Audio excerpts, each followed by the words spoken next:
Hi, I'm Jennifer from Shabby Fabrics. I have a practical project for you today. I'm going to show you how to make a reusable grocery bag. I just came back from California, the Road to California Quilt Show. I went out after the show to get just a couple things at the store, and I was surprised at checkout when they weren't bagging my groceries. And when I said, "Can I please get a bag?" she said, we don't offer bags. They're not free. And that was very surprising to me because in Idaho that they are free.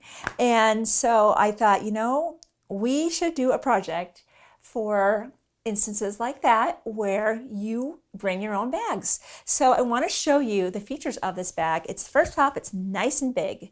And we've done French seams in so that you can wash this over and over again and you're not going to have a frayed mess inside seams. And we add a little bit of an elastic at the bottom so that it just rolls up. So let me show you how convenient this is. So you're not having to store this big old thing. You're just going to fold the sides together, show you how it goes together, and then I'll show you how to make the bag.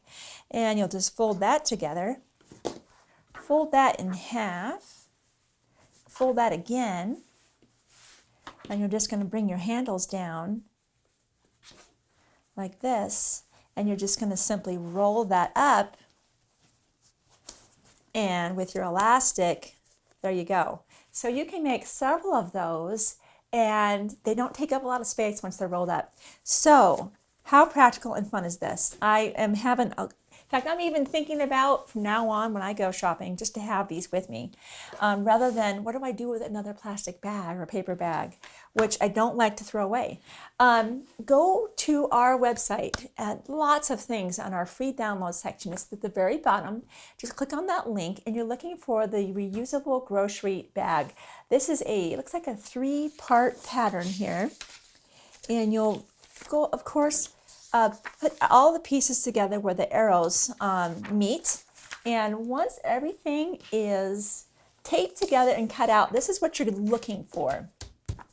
Now note that you're going to use this template both for the main part of the bag and the upper kind of grayed out area is for the handle portion. I want to show you this part. See the handles here and see this little flap? That's the upper portion of the bag. And then the rest is the main bag. Now I wanted to mention you can make one bag out of only a yard of fabric, so it's very economical to make these bags. So let me put that aside for the moment and let's get our pattern piece out that's now taped together and cut out. And we'll start off with following the instructions which tell us to place on the fold, and you're going to cut 2 for the main bag, and that makes sense. You've got the front of the bag and you have the back of the bag. So let me just show you.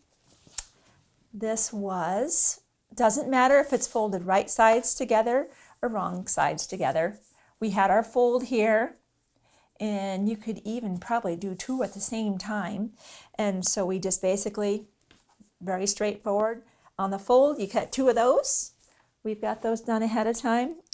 And then with the upper grade, kind of more grayed area, we're going to do the same thing, placing on the fold, and you'll get the handle section. So that's what the handle part looks like right here. So I want to show you that. First thing that we're going to do actually with the handle section, and I'll show you on the main bag here. Notice how we turned that edge under. So turn that edge under 1/4 of an inch press, another 1/4 of an inch press, and so 1/8 of an inch all the way across. And of course you're going to do that on the front and as for both pieces.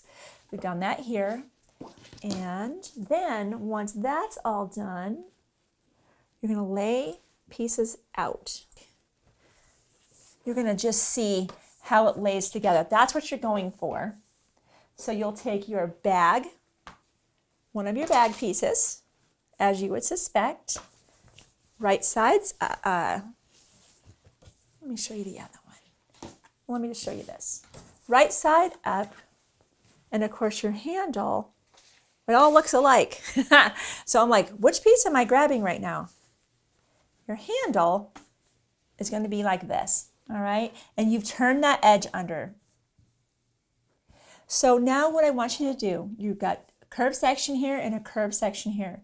Don't sew across the top and don't sew the sides. You're just going to sew here and here and here. And you're going to do that for this one as well as the other main bag and handle. And let me take you to that stage, okay? Let's take you to that place. And any extra pieces right now, let's put aside. You don't get confused because it all looks alike. So I've done it twice, right? That's what the piece looks like. And we would have done it twice, except one of them gets turned right side out. You see how this one is exactly how it is sewn it together? The bottom's turned up 2 times with an 1/8 inch seam. You sewed around the curve, sew around the curve and curve, not sewn, not sewn, not sewn, and not sewn. Did the same thing here, but I turned it through and pressed. This is the part that I want you to take note of. It's not intuitive. So the one that's turned through, this one that's right side out, you're going to tuck that part of that handle up till it's flush with here. So that one's flush. There we go. One handle is tucked completely inside the other. I want to put a pin in there because I don't want it to move. And then we'll do the same over here.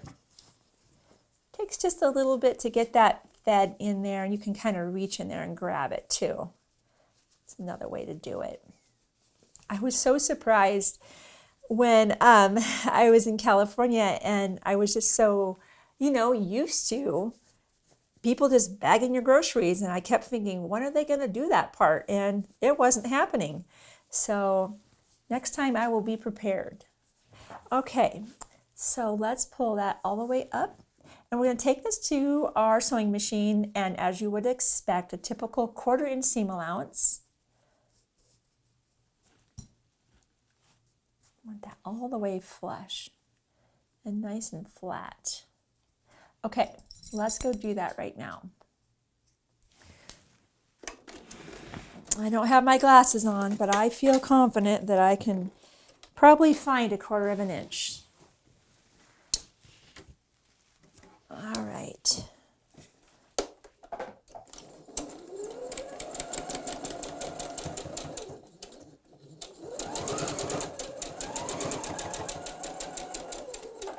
And to be practical, I'm going to probably stitch back over that again, because as you can imagine, that strap, that union of the strap right there is going to have a certain amount of pressure on it, especially when you have a bag full of groceries in there. So that's how I typically go over something twice, is I just go once through it like this, and I just lift and go flip it over and go again.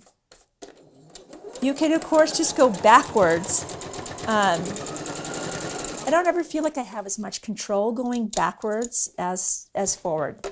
So now that that step's done, we will turn our bag through.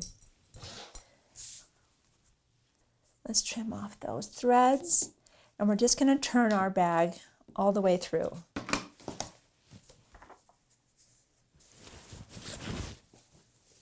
Now we could even trim that to maybe be just, you know what, now that I'm saying it, I don't think I do want to trim that down to 1/8 inch, because if that does someday have a certain amount of stress, the more fabric that's there, the better, of course. So we're going to turn that through, and it looks a little awkward right now, right? Very much awkward. Now, this is where we're going to go ahead and do a top stitch. So let me show you what I mean. Let's look at our finished bag. We had turned that under 1/4 inch. Because of that, when I turn this down, I'm going to sew just a little bit outside of that 1/4 inch, a little bit greater than that, so I completely nest and enclose that seam allowance in there, so that when I wash that, I don't have a frayed mess. So I'm just going to take that to the sewing machine at this point, and you would just start sewing slightly inside that 1/4 inch all the way around. And you don't need to see me do that. You get the idea. And you're going to do that. It's just one continuous thing, starting here, up and around your handle, and across and up and around the entire thing. And let's see, I'm sure we did it on the other side as well. Yes, and around here as well. You're going to do the same thing around this side of the bag. So now it's time for French seams. So let's bring out our bag to that stage. And if you've never done a French seam, what's neat about a French seam is this. If we didn't do French seams, what you would do at this stage is with the right sides together, you would simply, let me get that together so it's obvious for you to see it. You could sew your seams, but when you turn your bag right side out, inside your bag you would have basically a raw edge seam that when you wash the bag is naturally going to fray. When you do French seams, this is not intuitive, so stay with me. We've already done the top stitching on the bag. You're simply going to take that very bag that you just did the top stitching on, and you're going to sew along the sides and along the bottom 1/4 inch. And then later we're going to turn it wrong side out and we're going to take you to the next step. I want to point this step out right now. As you saw in the very beginning, I rolled up that bag with my elastic. If you think you want to roll that bag up so it's all nice and compact, add the elastic step at this stage. The measurements will be on the free download. I think that's probably, let's take that's double, it's probably about 7 inches for the elastic here, and I think that's about a 3/8 inch wide elastic. Once you've sewn your 1/4 inch seam here, you could even add that in. In fact, I would sew across the bottom and then put the elastic. You've got enough going on without doing that as a combined step. If you don't think you want to roll it up, don't put the elastic in. You don't need to do that. But if you do, this is the step, and I want to note that the elastic is going up into the bag and not projecting downward below the bag. Now that we're at this step though, how the French seams work is we're now going to turn the bag so that the bag is right sides, the wrong side out, excuse me. Key, let me go back. One of the keys to French seams is once you sew your 1/4 inch seam, you must trim it down. You have to trim it to be something less than 1/4. So when you sew the next 1/4 inch, which is how French seams work, you're enclosing the first seam. So that might be confusing, but it's logical. If I sew a 1/4 inch seam, which I've done, now I'm going to go and trim that down to probably closer to 1/8 inch seam. Let's do that. There and here, don't cut off your elastic there. I almost did that just now, didn't I? Trim that down. And same on the side here.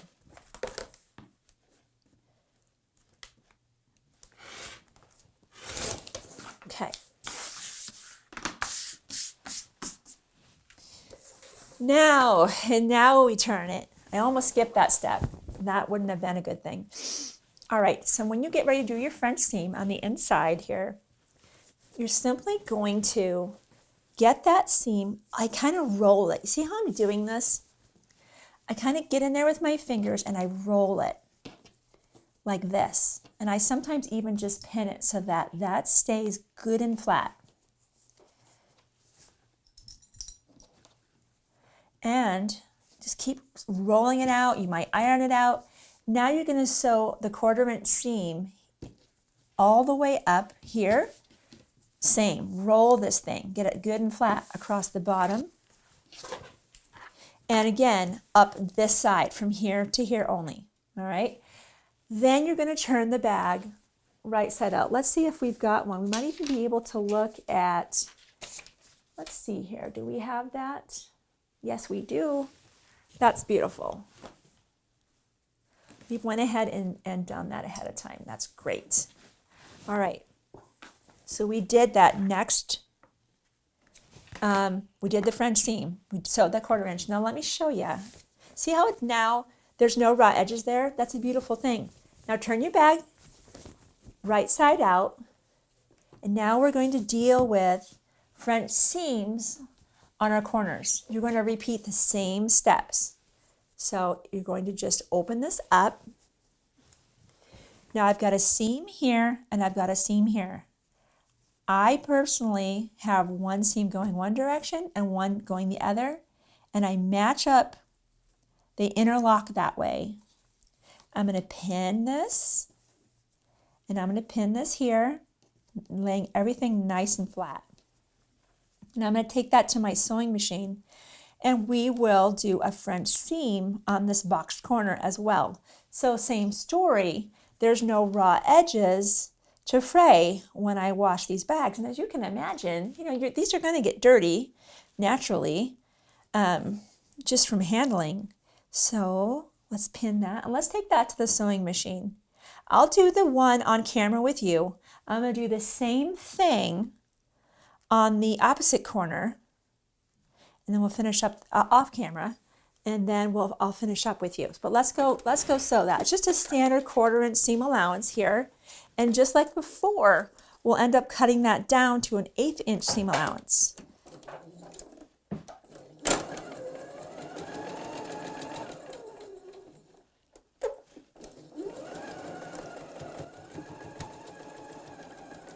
Okay, now I'll go finish the other box corner, and I'll be back.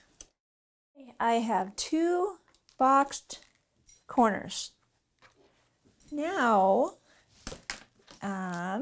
just like before, you're going to flip it wrong side out again, a little bit of flipping around.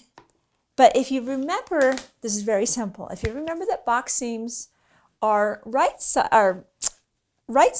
up, wrong sides together. You sew on the right side, flip it, sew on the wrong side. And that's always the truth. That's always how you do French seams. They're really fun. Now, oh yeah, almost forgot a step, didn't I? We're supposed to cut those down so that when we sew our 1/4 inch seam, that seam is fully enclosed in there. Trim that down just a little bit. I think I actually sewed a little bit shy of my full 1/4 inch on that one, which is actually good. And then this one as well.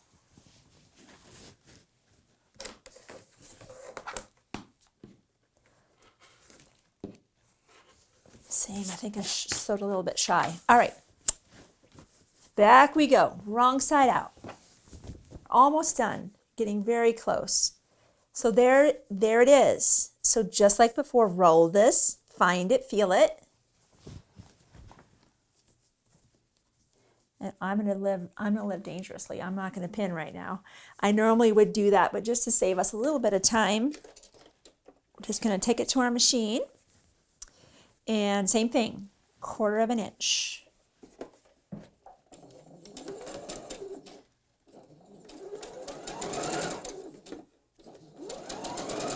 Make sure those seams are lying good and flat.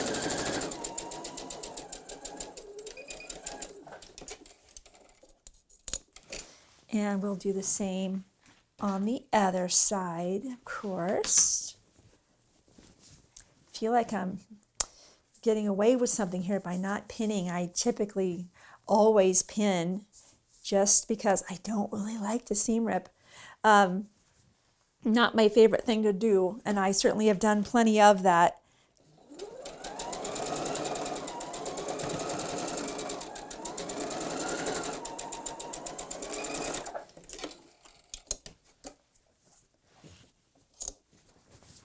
Okay, and now my bag is completely enclosed. There are no raw seams, so I can wash this bag over and over and over again, and I'm not adding plastic bags to landfills.